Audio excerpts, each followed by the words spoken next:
I'm Addison, 34, a woman who just found out she wasn't part of her family via text message, and my first act wasn't to cry, but to dismantle the financial empire they took for granted. The silence had been a balm. For 3 solid months, my phone hadn't lit up with my father's demanding ringtone or my sister's endless stream of emergency texts for things that were never actually emergencies. I had almost forgotten the low-grade hum of anxiety that had been the soundtrack to my life for the past decade.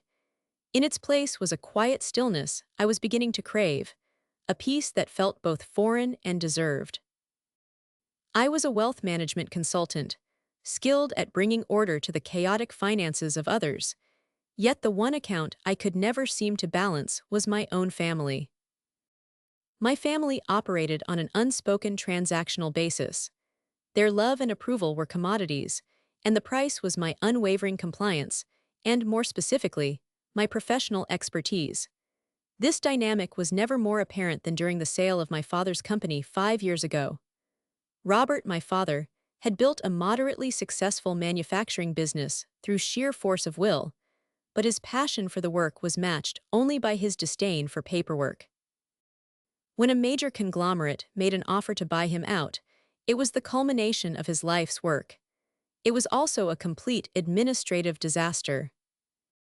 The buyer's due diligence team took one look at his books and nearly walked away.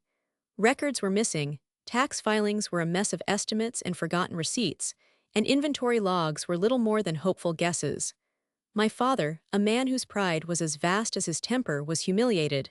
He called me in a panic. "Addison, you have to fix this," he'd said, his voice stripped of its usual bravado. "They're going to pull the offer." For the next 6 months, I lived a second life. By day, I managed my clients' portfolios. By night, I became a forensic accountant, piecing together a decade of my father's financial negligence.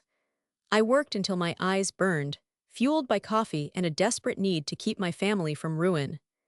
I untangled webs of misfiled invoices, reconciled years of bank statements, and built a clear, professional financial history from scratch. I barely slept, my social life evaporated, and the stress was immense. When the deal finally closed for a sum that was life-changing, my father clapped me on the shoulder at the celebratory dinner. "Thanks," he said, his attention already drifting to the applause from his friends. That was it. No acknowledgement of the 18-hour days, no compensation for the hundreds of hours of professional labor I had provided for free. The next week, my younger sister, Olivia, sent me a picture of the brand-new luxury SUV my parents had bought her. The caption read, "A little something for being such great emotional support through all the stress of the sale. Isn't she a beauty?" I remember staring at the photo, the glossy black paint gleaming, and feeling a familiar, hollow ache.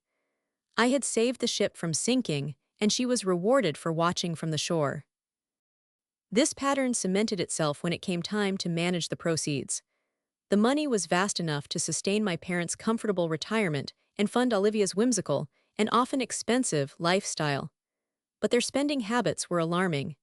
To protect the capital, the bank's advisory board, who knew of my profession, made a non-negotiable suggestion.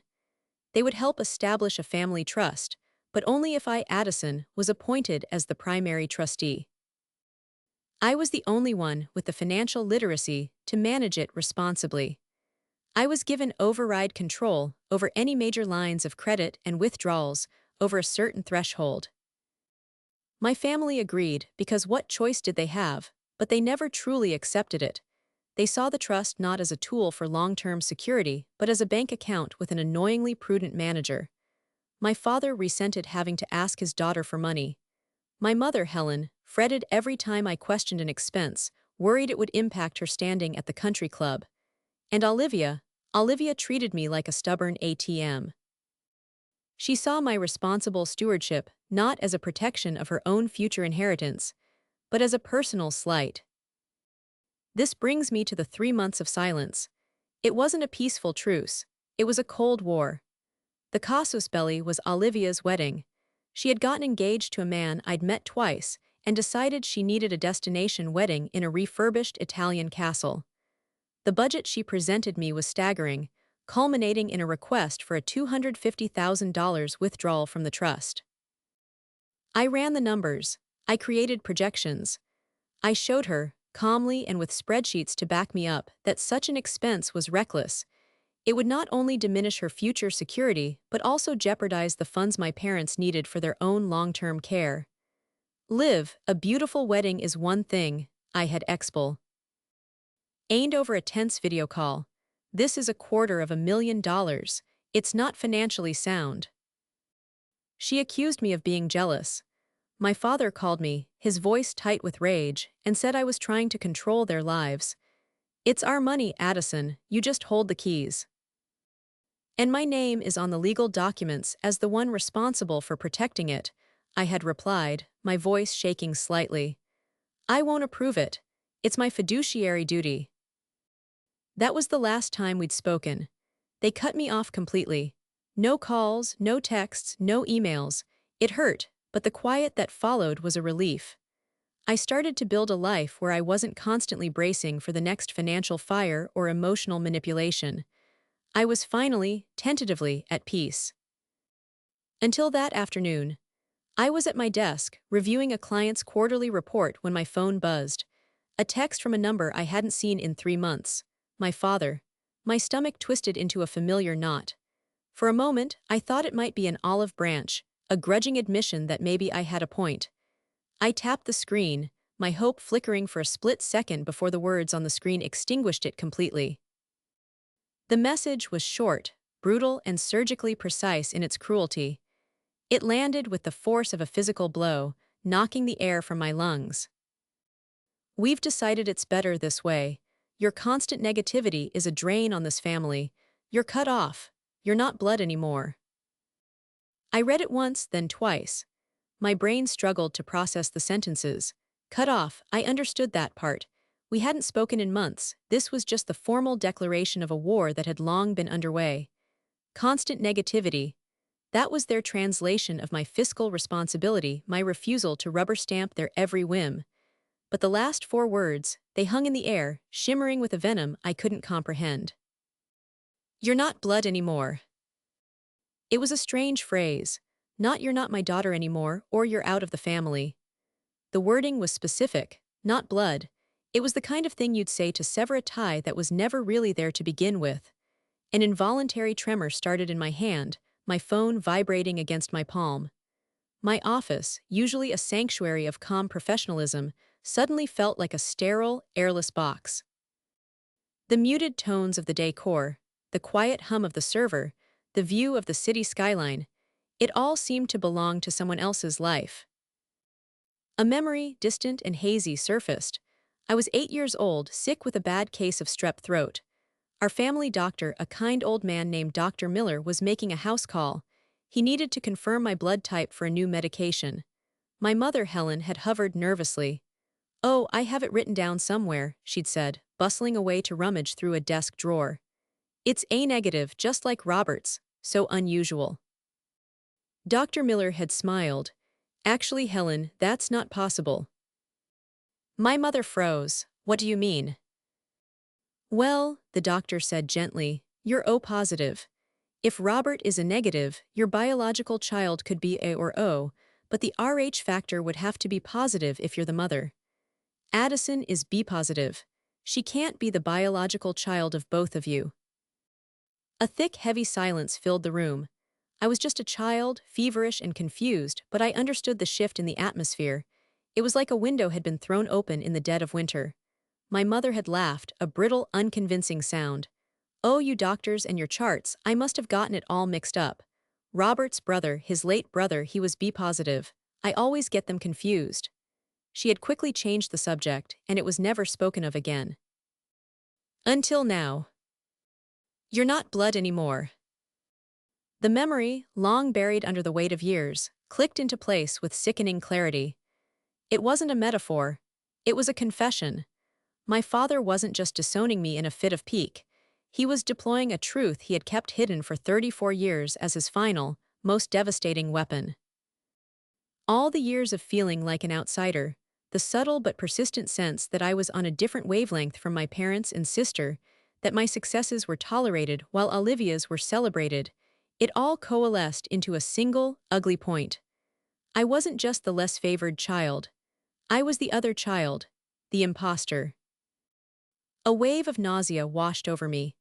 I felt a strange and unsettling detachment, as if I were floating above my own body, watching a woman named Addison stare at a phone screen. The hurt was there, a deep, primal wound, but it was buried under a sudden, chilling layer of ice. The professional, the wealth manager, the fixer was taking over.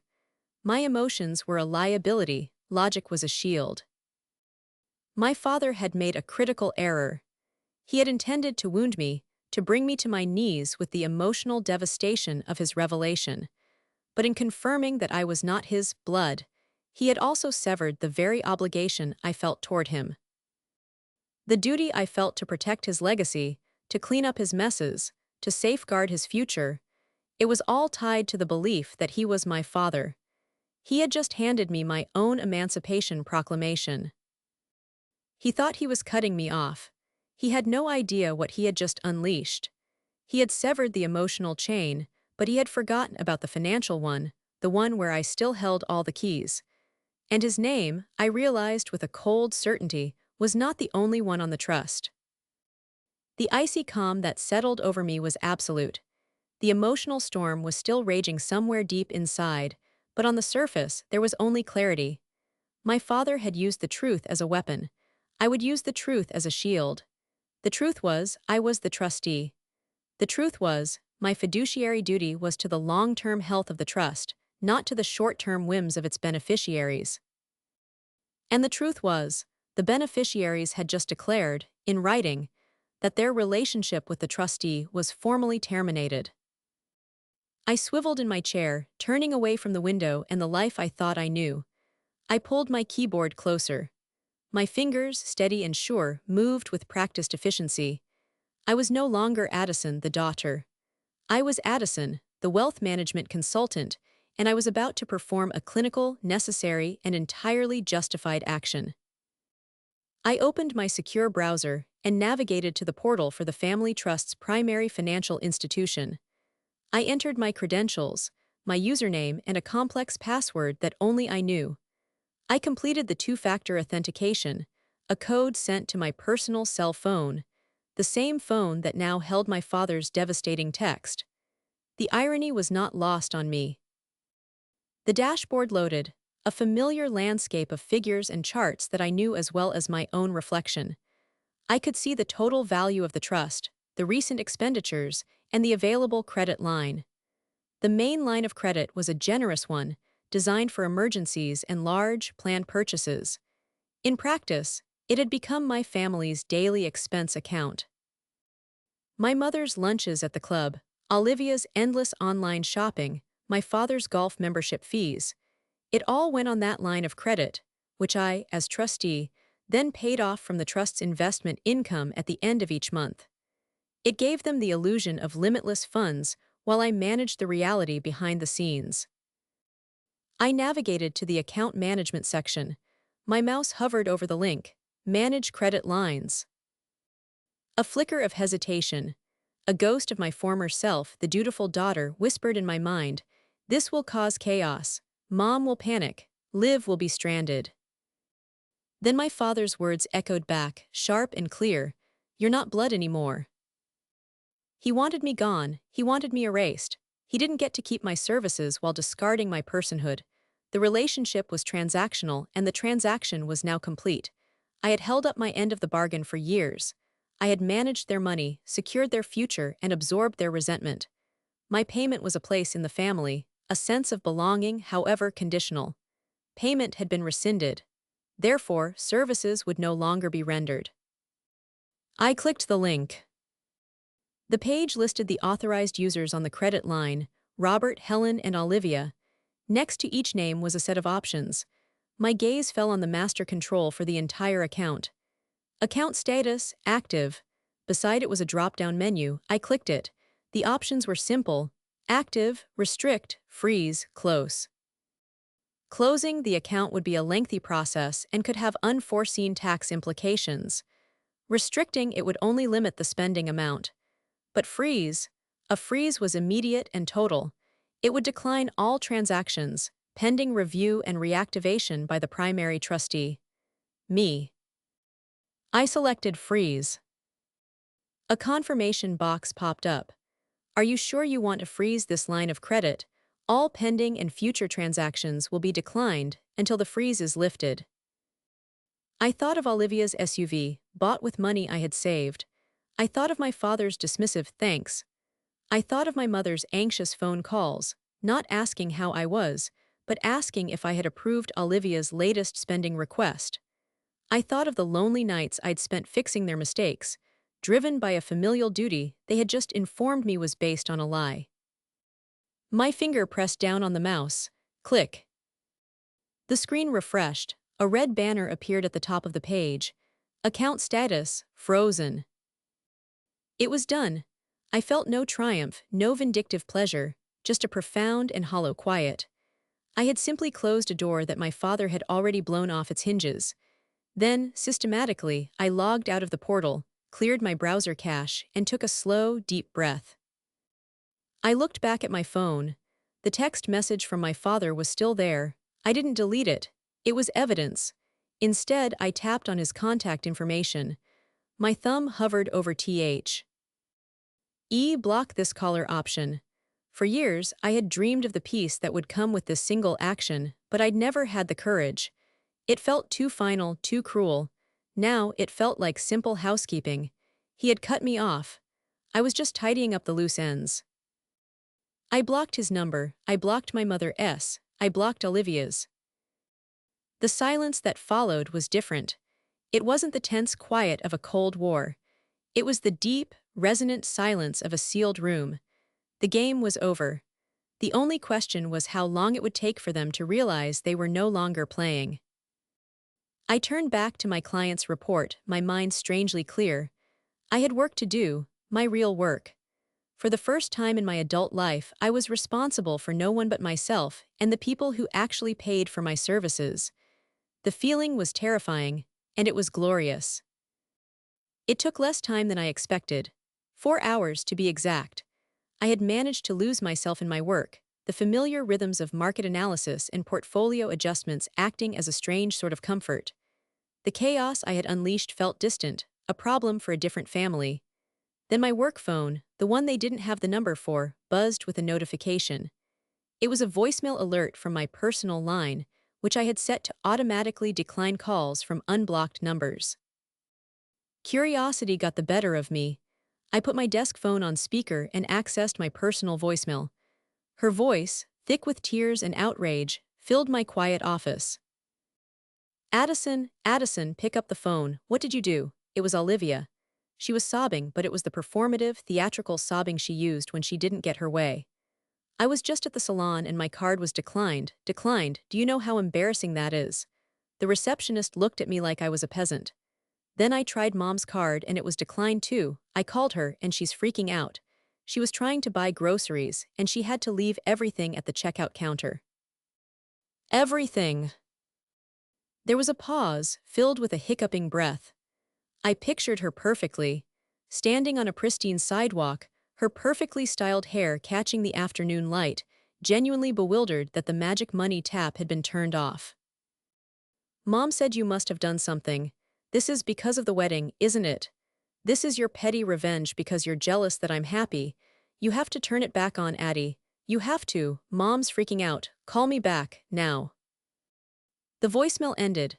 I sat in the silence, dissecting her words. There was no concern, no question of why I might have done such a thing, no mention of the text from our father, just pure, unadulterated self-interest. My actions were not a reaction to a deep and painful betrayal, they were an obstacle to her convenience. The world, in Olivia's mind, revolved around her, and I was merely a satellite whose orbit had become inconveniently erratic. A minute later, a flurry of notifications arrived. Emails from my mother's personal account, flooding my inbox. Subject: urgent.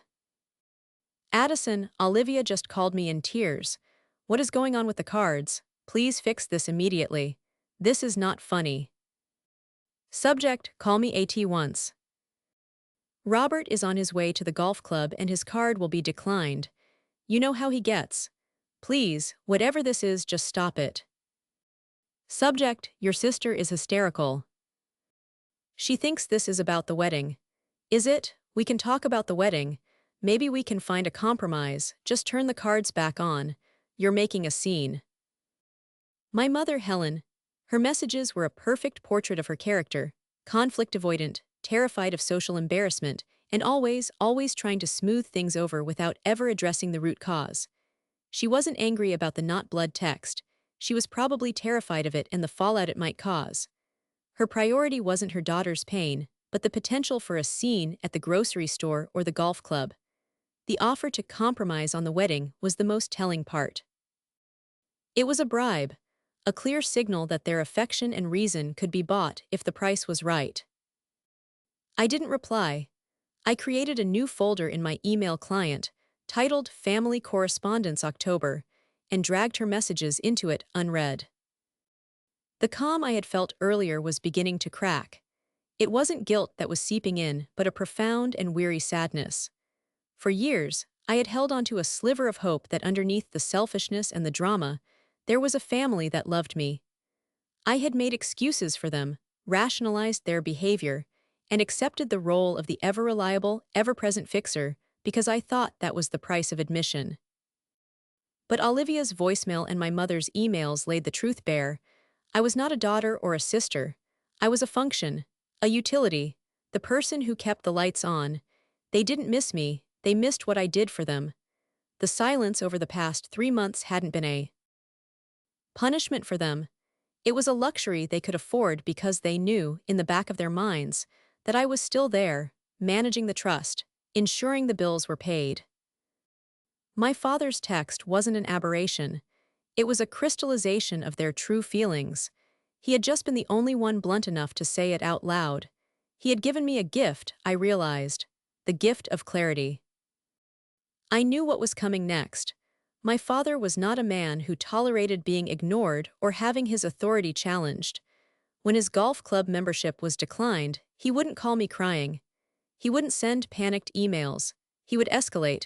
He would try to break me, to force me back into my designated box. I spent the rest of the evening preparing for it. I downloaded a copy of the trust document, highlighting the sections that detailed my role, responsibilities, and the conditions for my removal, conditions that required my consent or a court order proving gross negligence. I then created a spreadsheet, a meticulous log of every major expense request I had denied over the past 5 years, alongside the justification for each denial. The $250,000 wedding was just the latest entry in a long history of fiscal responsibility. I compiled a record of every significant contribution I had made, starting with the 6 months of unpaid labor to save the company sale. I was building a fortress, not of emotion but of facts. They had chosen the battlefield. I was simply choosing my weapons. And in my world, data was the ultimate weapon. As I worked, a quiet resolve settled in my heart. They wanted me gone, fine, but I would not go quietly, and I would not go without a full accounting. The formal letter arrived 2 days later. It wasn't sent to my home, but to my office, delivered by a courier who required a signature. The envelope was thick, cream-colored cardstock, bearing the embossed logo of Matheson, Sterling and Finch, the law firm that had handled my family's affairs for as long as I could remember. Arthur Matheson was a contemporary of my father's. They played golf together. This was Robert's move through and through. Personal, yet masked with a veneer of professional impersonality. My assistant, a sharp young woman named Chloe, brought it into my office with a quizzical look. "This looks important, Addison." "Thank you, Chloe," I said, my voice betraying none of the cold dread coiling in my stomach. I waited until she had closed the door before I picked up my silver letter opener and slit the envelope with a precise, steady hand. The letterhead was heavy, the text printed in a severe serif font. It was addressed to me, formally, Ms. Addison Clark. They couldn't even bring themselves to use the family name. The irony was almost laughable. The letter was signed by Arthur Matheson himself. I read it, my eyes scanning the dense paragraphs of legalese. It was both exactly what I expected and so much worse. Dear Ms. Clark, this firm represents Mr. Robert Clark, Mrs. Helen Clark, and Ms. Olivia Clark in the matter of the Clark Family Trust. We are writing to you today to address a situation of extreme urgency and concern. It has come to our client's attention that you have, without notice or justification, frozen the primary line of credit associated with the trust, causing our clients significant distress and public embarrassment. Furthermore, you have ceased all communication, refusing to answer calls or messages regarding this punitive and unwarranted action. Your behavior constitutes a clear and hostile act of familial alienation. As you know, you were appointed trustee based on the familial relationship and the understanding that you would act in the best interests of the beneficiaries, your parents and sister. Your recent actions demonstrate that you are no longer capable of acting in that capacity. You are leveraging your position to inflict emotional and financial hardship, a flagrant breach of the spirit, if not the letter, of the trust agreement. Therefore, we are formally demanding that you immediately relinquish your status as primary trustee of the Clark Family Trust. You are to sign the enclosed transfer of trustee documents and return them to this office within 5 business days. Upon receipt, our clients will be willing to consider this matter resolved. Should you fail to comply, please be advised that our clients will have no alternative but to pursue immediate legal action.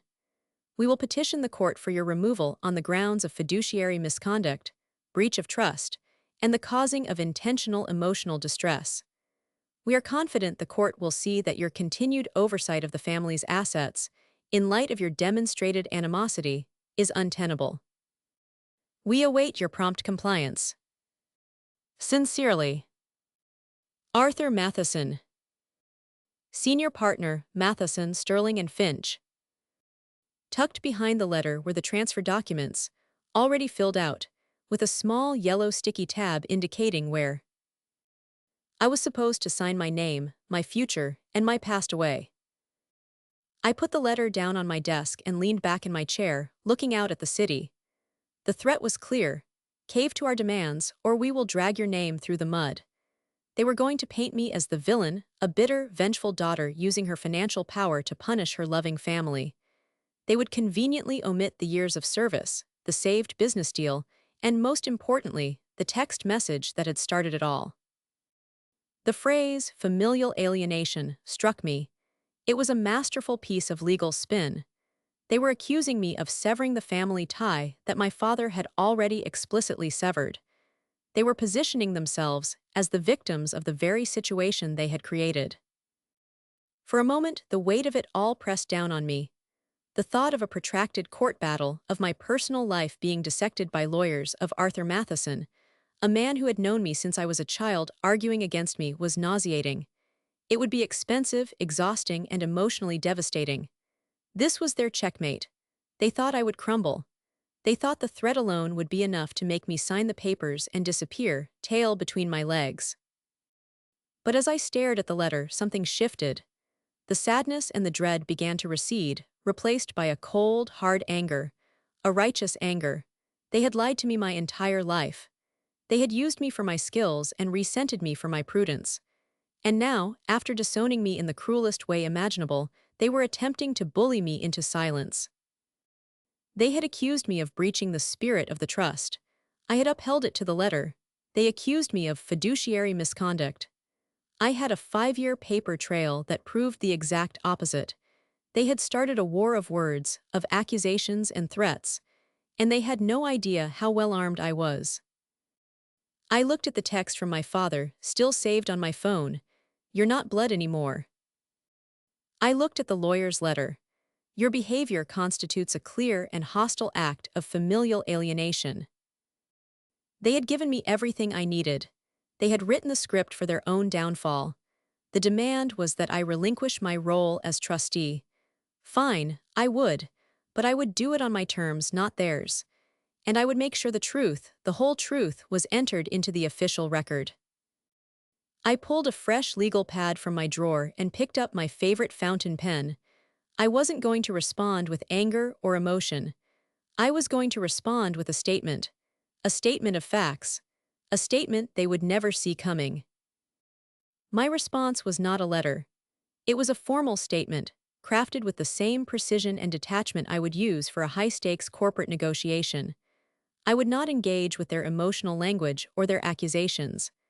I would simply present the facts, clinically and methodically, and let the facts speak for themselves. The entire process took 3 hours, a period of intense, laser-like focus where the rest of the world ceased to exist. I addressed it directly to Arthur Matheson. I scanned his letter, the transfer documents, and my statement into a single PDF file. The subject line of my email was simple and professional: Ray, the Clark Family Trust. I attached the PDF. My statement was the first page. Statement of Addison CLARKE. In Ray, the CLARKE Family Trust. Date October 26, 2025. 1. Introduction. This statement is in response to the correspondence received from Mr. Arthur Matheson on October 24, 2025. It serves as my formal position regarding my role as primary trustee of the Clark Family Trust, the trust, and addresses the demands made by the beneficiaries, Mr. Robert Clark, Mrs. Helen Clark, and Ms. Olivia Clark. 2. Acceptance of familial severance. I acknowledge the beneficiary's claim of familial alienation. I also formally acknowledge the declaration made to me via text message by Mr. Robert Clark on October 22, 2025, in which he stated, "You're cut off. You're not blood anymore." I accept this declaration. Effective immediately, I accept the severance of the familial relationship. Based on Mr. Clark's own admission, I am operating under the legal and personal understanding that I hold no biological relation to him, and therefore, no longer possess the familial status upon which your letter claims my trusteeship was based. 3. Agreement to relinquish trusteeship. I agree to relinquish my position as primary trustee of the trust. I have no desire to oversee the assets of individuals with whom I have no familial connection and who have expressed such clear hostility. However, I will not be signing the pre-drafted documents provided. My resignation is contingent upon the fulfillment of two non-negotiable conditions. 4. Condition 1. Full forensic audit. Before any transfer of trustee duties occurs, a full, independent forensic audit of the trust must be conducted. This audit will be performed by a neutral, third-party firm of my choosing, and the cost of said audit will be borne by the trust itself. The purpose of this audit is twofold. A. To create a comprehensive, official record of my 5-year stewardship, documenting all investment decisions, income generation, and expense management. This will serve to formally refute your client's baseless claims of fiduciary misconduct. B. To provide a clear and transparent financial picture for the next trustee, detailing the pattern of excessive withdrawal requests from the beneficiaries, which I, in my role, have consistently moderated in order to preserve the long-term viability of the trust's capital. A summary of these denied requests, including the recent $250,000 request for a wedding, will be appended to the final audit report. 5. Condition 2. Formal renunciation of inheritance. Contemporaneous with my resignation as trustee, I will be filing a formal and irrevocable renunciation of any and all claims as an heir to the estates of Robert and Helen Clark. As I am, by Mr. Clark's own written account, not blood, I have no right or desire to be considered an heir. This legal document will ensure a clean and permanent severance, protecting all parties from any future claims or disputes. 6. Summary and next steps. To be clear, I am not fighting your request. I am agreeing to it in a manner that protects my professional reputation and ensures a clean legal break. The credit line will remain frozen until the audit is complete and a new trustee is in place. This is to protect the trust's assets from any rash financial decisions during this transitional period. Please inform your clients of my position. I will not engage in any further direct communication with them. All future correspondence should be directed through your office. I will forward the name of the auditing firm I have selected within 48 hours. I have attached a digital copy of the text message from Mr. Clark for your records. End of statement. Before hitting send, I took a deep breath. This was it, the point of no return. I was turning their own words, their own tactics back on them. They wanted to use lawyers. Fine. I would use precise, legal language. They wanted to accuse me of misconduct. Fine. I would demand an audit that would prove my competence and expose their profligacy. They wanted to disown me. Fine. I would formally and legally accept, severing the final tie they held over me, the unspoken promise of an inheritance. I thought of my father's explosive temper, my mother's anxious hand-wringing, Olivia's self-centered worldview. I imagined Arthur Matheson reading this, his brow furrowed, realizing his simple bullying tactic had just backfired spectacularly. He had expected a scared young woman. He was getting a calculated, strategic response from a professional he had grossly underestimated. My finger moved to the trackpad and hovered over the send button. A lifetime of memories flashed through my mind, the good, the bad, the confusing, the feeling of being perpetually on the outside looking in.